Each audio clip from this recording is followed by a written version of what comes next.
বৃষ্টি শুরু হয়ে গেল যে। বৃষ্টির দিনে লাউ চিংড়ি খাওয়ার মজাই আলাদা। আমার যখন টাকা হবে আমি মাকে প্রতিদিন লাউ চিংড়ির ঝোল খাওয়াবো। আব্বা, আমি যে পথে বসে গেলাম। আজই বাজার থেকে বড় দেখে লাউ নিয়ে আসবো। মালতীর অনেক শখের একটি খাবার পরম যত্নে রান্না করেছে যে। এতগুলো চিংড়ি মাছ!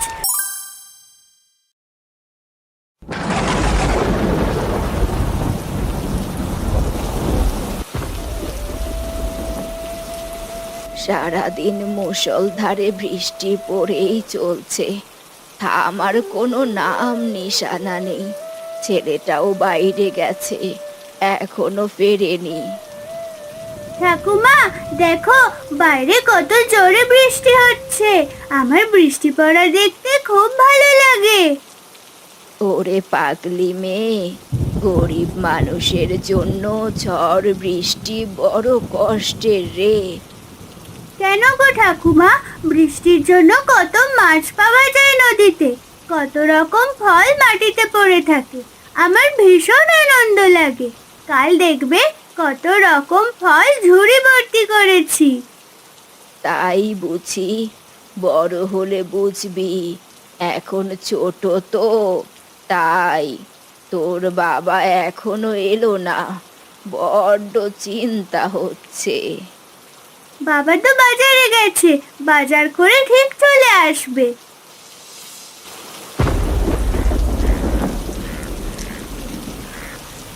সকাল থেকে যা বৃষ্টি শুরু হয়েছে, 3 দিন ধরে ভালো কিছু বাজার করতে পারিনি। মালতীর কতদিনের আশা চিংড়ি আর লাউ দিয়ে ঝোল খাবে, কিন্তু চিংড়ি লাউ কিনা তো দূরের কথা, শাক পাতা কিনতেও সমস্ত পয়সা শেষ। গিন্নি কতদিন পর একটা মাত্র আশা করেছিল। আমি এমন হতভাগ্য স্বামী, গিন্নির একটা মনের আশাও পূরণ করতে পারলাম না। না না, তাড়াতাড়ি পা চালাই, না হলে যে অনেক রাত হয়ে যাবে।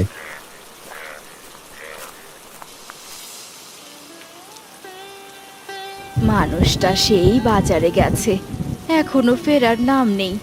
আমিও কেমন মানুষ, লাউ চিংড়ির কথা বলে ফেললাম। মোটেও ঠিক হয়নি। সংসারের এত অভাব অনটন, দুমুঠো ভাত ঠিকঠাক মতো জোটে না, চিংড়ি লাউ পাবে কোথা থেকে?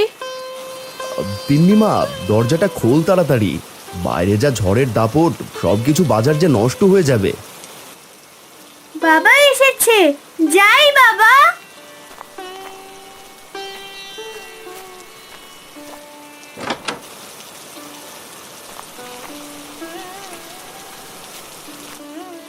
ঝড়ের দাপটে ভিজে যে একদম চুপসে গেছিস।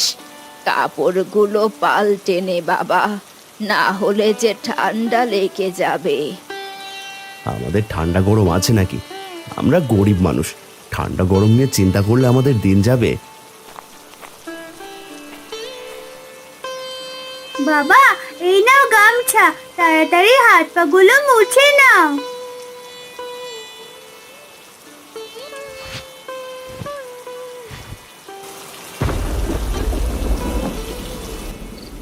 তিন্নিমারে, 3 দিন ধরে বৃষ্টির কারণে কাজে যেতে পারেনি, তোর জন্য কোনো খাবারও আনতে পারিনি।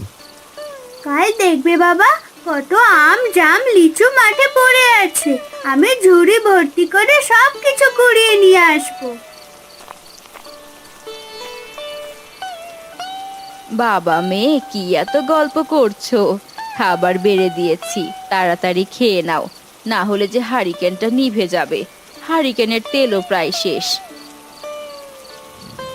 ঝড়ের রাতে হারিকেনের মিটমিট আলোতে সকলে খেতে বসলো। মালতী, আজ যা রান্না হয়েছে তা দিয়ে খেয়ে নাও। তিন্নিমা, তোর মায়ের কতদিনের আশা চিংড়ি দিয়ে লাউ ঝোল খাবে। হাতে পয়সা হলে তোর মায়ের আশাও পূরণ করব। খেয়ে নাও তো, গরিবের বেশি আশা করতে নেই। সৃষ্টিকর্তার দয়ায় কোনো রকম খেয়ে পড়ে বেঁচে আছি, এতেই অনেক। আমি যখন ছোট্ট ছিলাম তখন আমার বাবা বাজার থেকে চিংড়ি মাছ আর লাউ নিয়ে আসতো। মা কত মজা করে রান্না করে দিত, সেই দিনের কথা মনে পড়লে চোখে জল চলে আসে। তাই নাকি ঠাকুমা? লাউ দিয়ে চিংড়ি মাছের ঝোল খেতে অনেক মজা, তাই না ঠাকুমা? তিন্নি, খাবার রেখে বেশি কথা বলতে নেই, খেয়ে নে তাড়াতাড়ি। কাল যে করেই হোক একটা ব্যবস্থা করতে হবে, গিন্নির আশা পূরণ করতে হবে।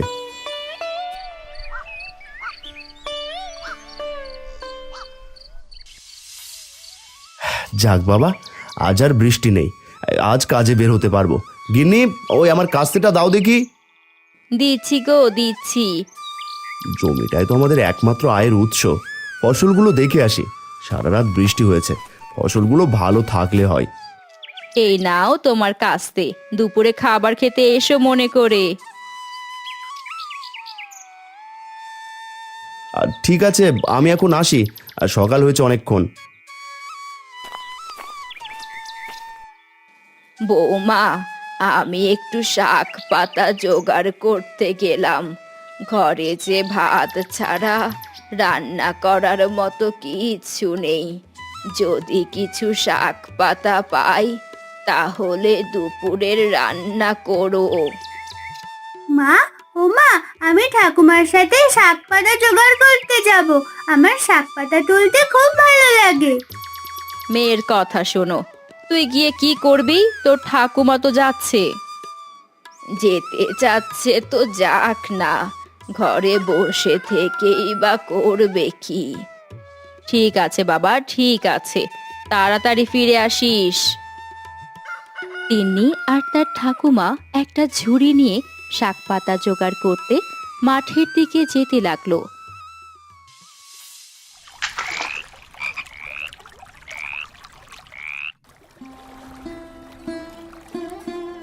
হাই হাই, এবারও আমার অর্ধেক ফসল নষ্ট হয়ে গেল। নিজে কি খাবো, মহাজনের টাকা পরিশোধ করব কি করে? অনেক আশা করেছিলাম এইবারের ফসল বিক্রি করে চিংড়ি মাছ কিনবো, পুকুরে চাষ করব, এটাও হলো না। ওদিকে গিন্নির লাউ চিংড়ির আশাটাও বুঝি পূরণ করতে পারলাম না। হারান মনের দুঃখে একটা গাছের নিচে তার অর্ধেক ডুবে যাওয়া ফসলের দিকে তাকিয়ে বসে থাকে। ঠাকুমা, দেখো দেখো, কত রং বেরঙের প্রজাপতি, কত রঙের ফুল। শুধু ফুল আর প্রজাপতি দেখলে হবে? শাক পাতা তুলতে হবে না? এই দিকে যে অনেক বেলা হয়ে গেল, তাড়াতাড়ি শাক পাতা জোগাড় করতে হবে, দুপুরের আগে যে ঘরে ফিরতে হবে। তিন্নি আর তার ঠাকুমা মাঠের ছোট ছোট লতা শাক ছিঁড়ে ঝুড়ি ভর্তি করতে লাগলো। হারান দাদা, হতাশ হয়ে গাছের নিচে বসে আছো কেন?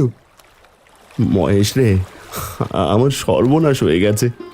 আমার জমির অর্ধেক ফসল যে নষ্ট হয়ে গেছে। কত আশা করেছিলাম এইবার ফসল কেটে গিন্নির মনের আশা পূরণ করব, তা বুঝি আর হলো না।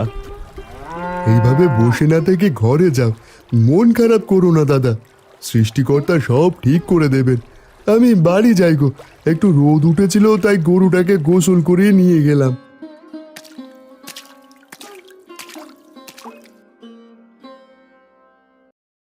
সেই সকালে গেছে, মানুষটা এখনো ফেরার নাম নেই। তিন্নি মা, যা তো, তোর বাবাকে ভাতটা দিয়ে আয় মাঠে গিয়ে। ঠিক আছে মা, আমাকে ভাতগুলো একটা গামছায় পেঁচিয়ে দাও, আমি বাবাকে দিয়ে আসি।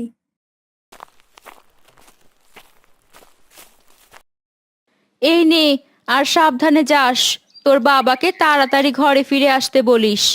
তিন্নি ভাতগুলো নিয়ে মাঠের দিকে যেতে লাগলো।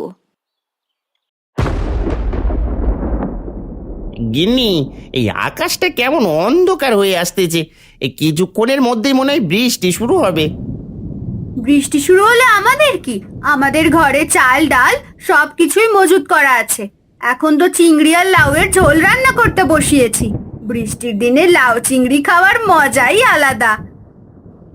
তা ঠিক আছে, এই বৃষ্টির কারণে অনেক মানুষের ফসলের ক্ষতি হয়েছে, এই তারা যে কিভাবে চলবে শুধু সৃষ্টিকর্তাই জানেন। অন্যদের নিয়ে পরচর্চা কম করো, আমার রান্না হয়ে এলো প্রায়। তুমি কুয়ো থেকে এক কলস পানি নিয়ে এসো, ঝড় আসতে লাগলো। গিন্নি চুপ করো তো, এই যে বলতে না বলতে আবার বৃষ্টি শুরু হয়ে গেল। এই ছাতা নিয়ে আমি পানি নিয়ে আসি, আর তুমি রান্নাঘর থেকে জিনিসগুলো তুলে রাখো। ঠিক আছে, তাই করো। আমি ঘরে তোমার খাবার বাড়ছি।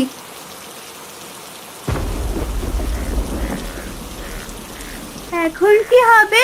বৃষ্টি শুরু হয়ে গেল যে, এখন কি করব? বৃষ্টির জল পড়ে যে ভাতগুলো নষ্ট হয়ে যাবে। ভাত নষ্ট হলে বাবাকে যে উপোস হয়ে থাকতে হবে, কারো বাড়িতে আশ্রয় নিতে হবে। ওই তো মিনতি কাকির বাড়ি দেখা যাচ্ছে, ওদের বাড়িতে আশ্রয় নিই। বৃষ্টি কমলে আবার মাঠের দিকে যাব।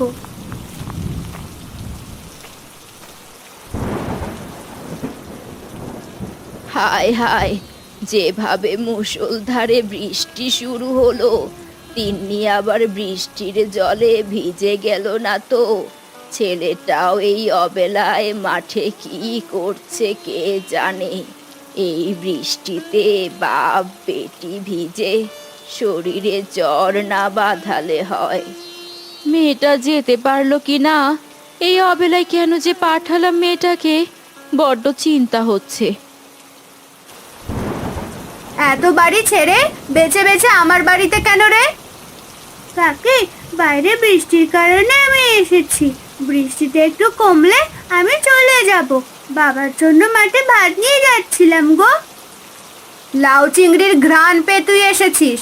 তোদের মতো ছোট লোকদের মতলব আমি জানি না মনে করেছিস? গিন্নি, এত ছোট একটা মেয়ের সাথে এরকম আচরণ করা ঠিক হচ্ছে কি তোমার? চিংড়ি আর লাউয়ের ঝোল খেয়ে আমাকে উদ্ধার করো, আমি ঘরে গেলাম।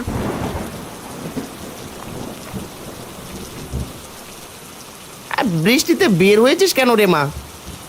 বাবা মাঠে কাজ করতে গিয়েছে সেই সকালে, আর ঘরে ফিরে আসেনি। ভাত দিতে আর ডাকতে যাচ্ছিলাম গো কাকু। এখনই তো প্রায় বিকেল শেষ হয়ে সন্ধে হয়ে আসতেছে, তার উপর বৃষ্টি। এখন আর মাঠে যাওয়ার দরকার নেই। আমি একটা ছাতা দিচ্ছি, ঘরে ফিরে যা। আর তোকে লাউ চিংড়ির তরকারি দিচ্ছি, তোর বাবা ঠিক ঘরে ফিরে যাবে।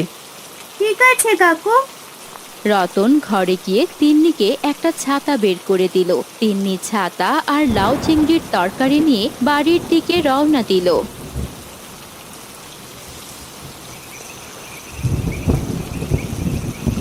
বসে থাকতে থাকতে কখন যে ঘুমিয়ে পড়েছিলাম বুঝতেই পারিনি। সন্ধে হয়ে গেল। ঘরে গিন্নি নিশ্চয়ই খুব চিন্তা করছে।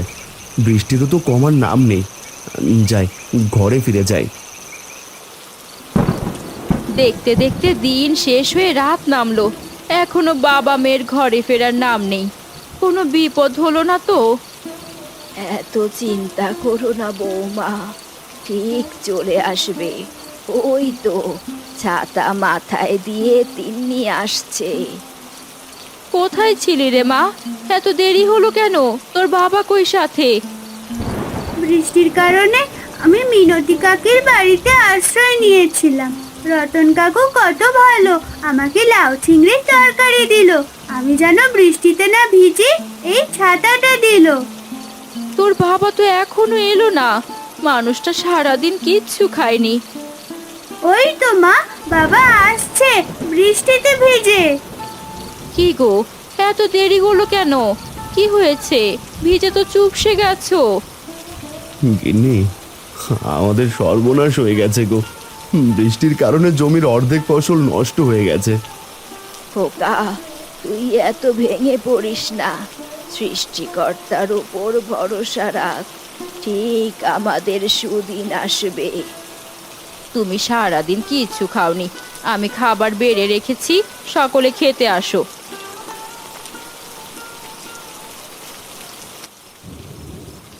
এই নাও বাবা, আগে শরীরটা মুছে জামাটা বদলে ফেলো তো।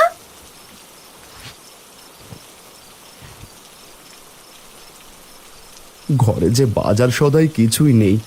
2-3 দিন ধরে কোনো কিছু বাজার করতে পারিনি। কি খাবো গিন্নি? বাবা, ঠাকুমার সাথে আমি গিয়েছিলাম শাকলতা জোগাড় করতে, সেটা রান্না করেছে। আর রতন কাকু আমাকে চিংড়ি আর লাউয়ের ঝোল খেতে দিয়েছে 1 বাটি। লাউ চিংড়ির ঝোল? ওটা যে আমি আর খাওয়াতে পারলাম না তোদের। তোর মতো মেয়ে পাওয়া সত্যি ভাগ্যের ব্যাপার। খোকা, চল সকলে খেতে বসি। বাইরে ঝমঝম করে বৃষ্টি পড়ছে। বৃষ্টির রাতে সকলে চিংড়ি আর লাউ ঝোল দিয়ে ভাত খেতে বসেছে। কতদিন পর লাউ চিংড়ির ঝোল খাচ্ছি। আমি যখন বড় হব, আমার যখন টাকা হবে, আমি মাকে প্রতিদিন লাউ চিংড়ির ঝোল খাওয়াবো। পাগলি মেয়ের কথা শোনো। সত্যি চিংড়ি আর লাউয়ের তরকারিটা অনেক স্বাদ হয়েছে। কত বছর পর খেলাম। নাও গো বৌমা, তুমিও খাও।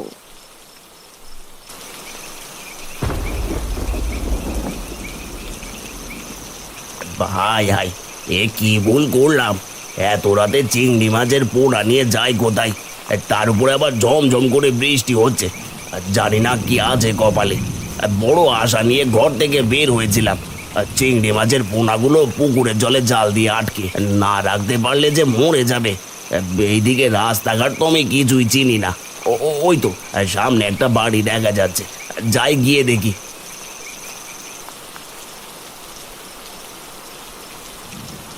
ঘরে কেউ আছেন? এই আমি খুব বিপদে পড়েছি। খোকা, গিয়ে দেখ, বাইরে কেউ মনে হয় ডাকছে। এত রাতে বৃষ্টির দিনে আবার কে এলো? যাই তো দেখে আসি।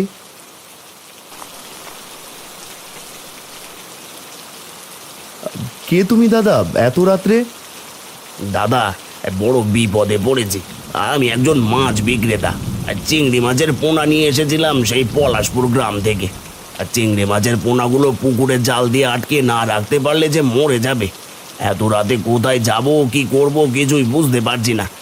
দয়া করে আমাকে একটু সাহায্য করুন। তোমাকে সাহায্য করতে পারলে আমার খুব ভালো লাগতো। আমার ভাই গদাই, তার পুকুর আছে, তুমি শীঘ্রই তার কাছে যাও। সে নিশ্চয়ই কোনো একটা ব্যবস্থা করে দেবে। সামনেই তার বাড়ি। আমার তো পুকুর নেই, তাই তোমাকে আমি সাহায্য করতে পারছি না ভাই। ঠিক আছে দাদা, আমার যে কত বড় উপকার করলেন বলে বোঝাতে পারবো না। আমি এখন আসি গো।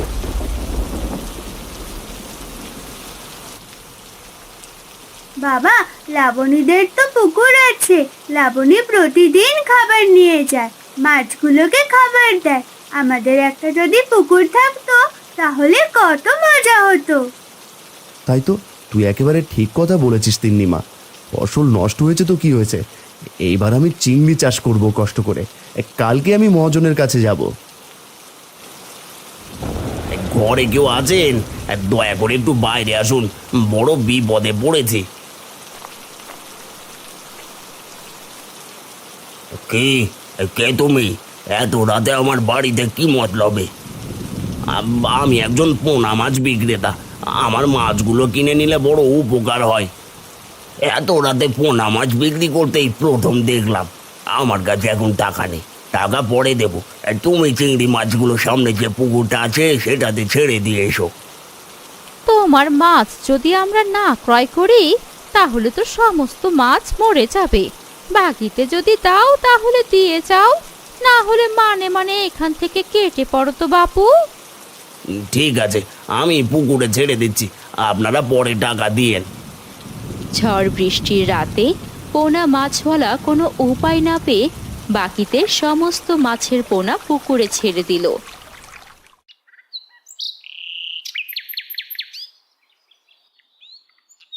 গিন্নি, আমি মহাজনের কাছে গেলাম টাকা ধার করতে। তোমরা সাবধানে থেকো। সাবধানে যেও। হে সৃষ্টিকর্তা, সমস্ত বিপদ দূর করো।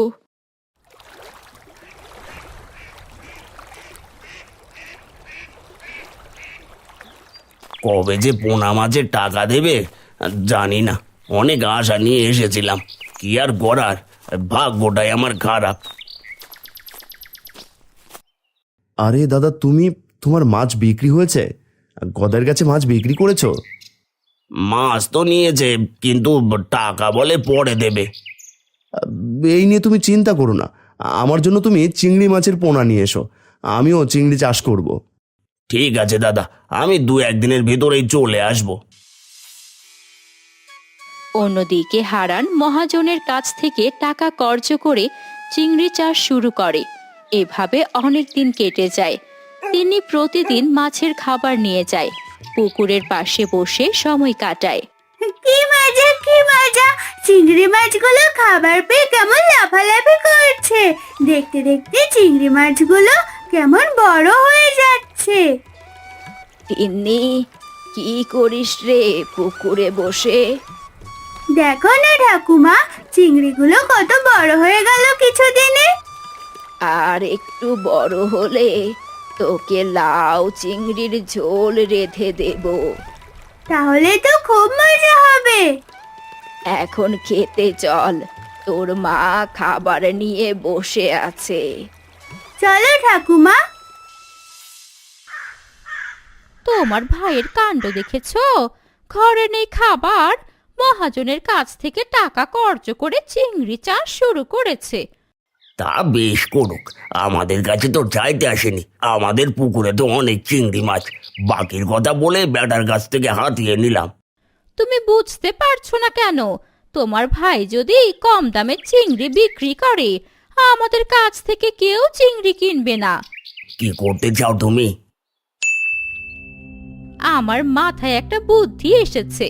হারানের পুকুরে পচা নোংরা কাপড় থালা বাটি সব ধৌত করতে হবে, তাহলে হারানের সমস্ত মাছ মারা যাবে।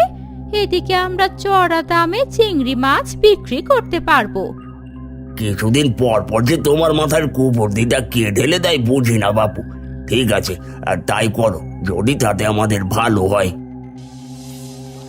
লতা গ্রামের অন্যান্য মহিলাদের নিয়ে প্রতিদিন ভোরে ময়লা কাপড় থালা বাসন হারানের পুকুরে ধৌত করতে শুরু করলো।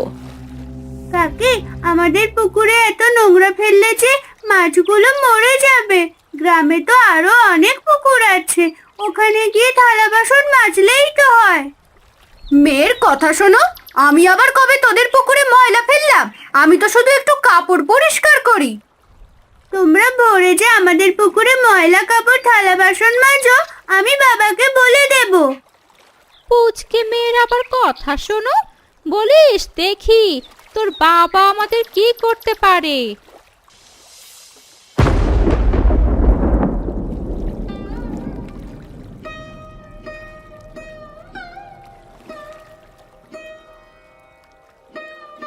হারান দাদা, সর্বনাশ হয়ে গেছে।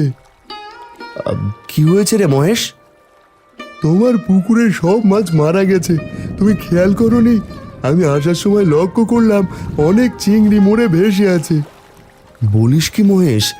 হাই হাই, এখন আমাদের কি হবে? চল তো গিয়ে দেখি।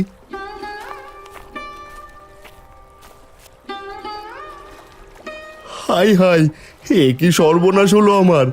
ধার করে এত কষ্ট করে চিংড়ি চাষ করলাম, এখন তোলার সময় আমার সব চিংড়ি মারা গেল। মহেশ রে, আমি যে পথে বসে গেলাম রে।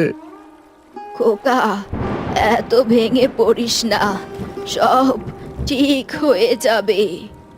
বৃষ্টি আসবে মনে হয়। হারান্দা, এই ভেঙে পড়ো না, ঘরে যাও। আর জানি না কি হচ্ছে তোমাদের সাথে, আমি এখন আসি গো। সারা রাত ধরে বৃষ্টি এলো। বৃষ্টির কারণে সকলের পুকুর জলে তলিয়ে গেল, পুরো গ্রামে জল প্রবেশ করলো। এদিকে হারিকেনের টিমটিম আলোয় নিদ্রাহীন চোখের জল যেন টলমল করতে লাগলো। আমি তো এমনিতেই নিঃশেষ হয়েছি। নৌকার জাল নিয়ে আমি এখনই মাছ ধরতে যাব। এছাড়া আমার আর কোনো পথ খোলা নেই, নয়তো আর চুলা জ্বলবে না ঘরে। তোমার যদি কিছু হয় আমাদের কি হবে? চারিদিকে যে পানি, আমাদের ভিটাটা একটু উঁচু, তাই এখানে পানি ঢোকেনি।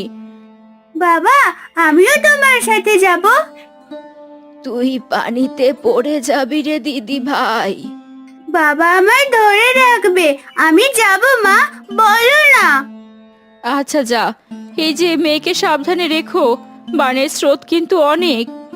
আমার প্রতিটা দুঃখের সঙ্গী যে তুই মা, আমি থাকতে তোর কিচ্ছু হবে না। হারান আর তিন্নি নৌকা করে মাছ ধরতে বের হয়ে গেল। বাবা, এইদিকে জাল ছুঁড়ে মারো। ঠিক আছে মা, এই যে ফেললাম।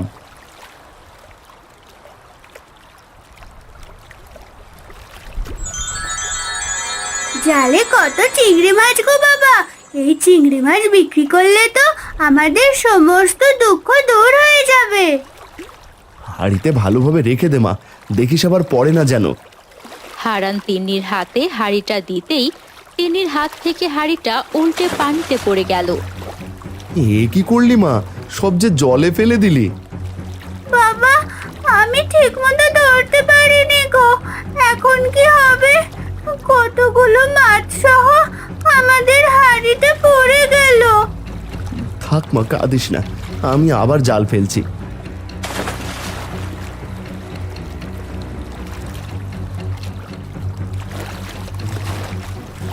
তিনি মা, আয় তো একটু সাহায্য করতো, জালটা খুব ভারী মনে হচ্ছে, কি যেন আটকেছে জালে। ঠিক আছে বাবা।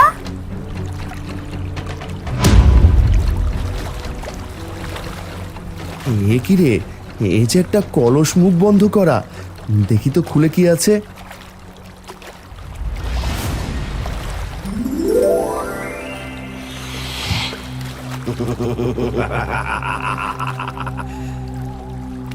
মা গো, এটা আবার কে গো বাবা? আমার খুব ভয় করছে। কে তুমি? দেখো, তুমি চলে যাও, আমরা তো তোমার কোনো ক্ষতি করিনি। ক্ষতি? তোরা আমার অনেক বড় উপকার করলে আমায় মুক্তি দে। আমি আজ খুব খুশি। বল তুই কি চাস? আজ যা চাবি তাই পাবি, বল। আমরা কিছু চাই না, তুমি চলে যাও, আমার মেয়ে বড্ড ভয় পাচ্ছে। না না না না না, তা হবে না। আমি অনেকদিন পর মুক্তি পেয়েছি তোদের জন্য, না নিলে হবে না। আমাদের মনে কোনো লোভ নেই যে দৈত্য দাদু। যদি কিছু দিতেই হয়, বাবা এক হাঁড়ি চিংড়ি মাছ পেয়েছিল, আমার হাত থেকে হাঁড়ি সহ পড়ে গেছে নদীর জলে। এগুলো ফিরিয়ে দাও। তোরা খুবই সহজ সরল, আমি তোদের দুয়ারি চিনি দিচ্ছি। এই নে।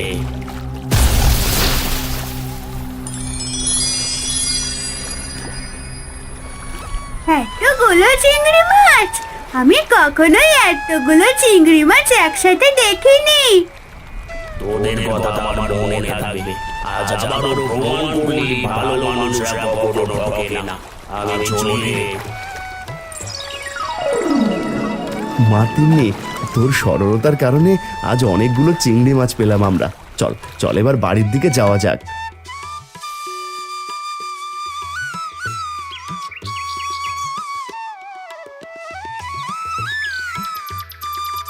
বাহ, কত চিংড়ি মাছ ধরেছো! এখন চিংড়ি মাছের তো অনেক দাম। আর তোমার চিংড়ি মাছগুলো কি আমার কাছে বিক্রি করবে?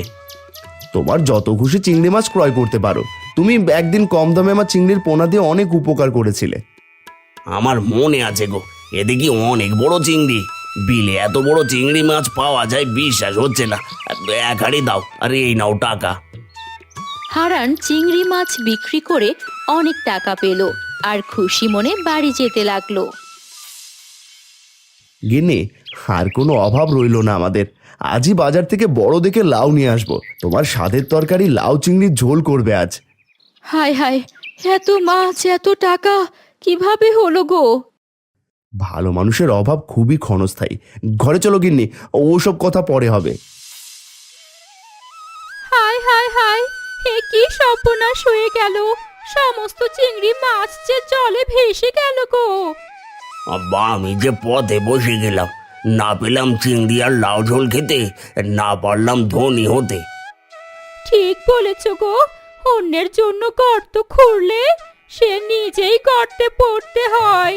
আজ তা হাড়ে হাড়ে টের পেলাম। কতদিন পর আবার নিজ হাতে চিংড়ি আর লাউয়ের ঝোল করে খাচ্ছি। লাউ চিংড়ির ঝোলটা অনেক মজা হয়েছে বৌমা, তুমি রান্না করেছো তো তাই। মজা তো হবেই মা, মালতীর অনেক শখের একটি খাবার পরম যত্নে রান্না করেছে যে। কি মজা! আমি আজ পেট পুরে লাউ চিংড়ির ঝোল খাবো, আর একটা বাটিতে অনেকখানি রেখে দেব, রতন কাকুর বাড়িতে দিয়ে আসবো। তুই সত্যিই ভালো রে মা, আমার পাগলি মেয়ে।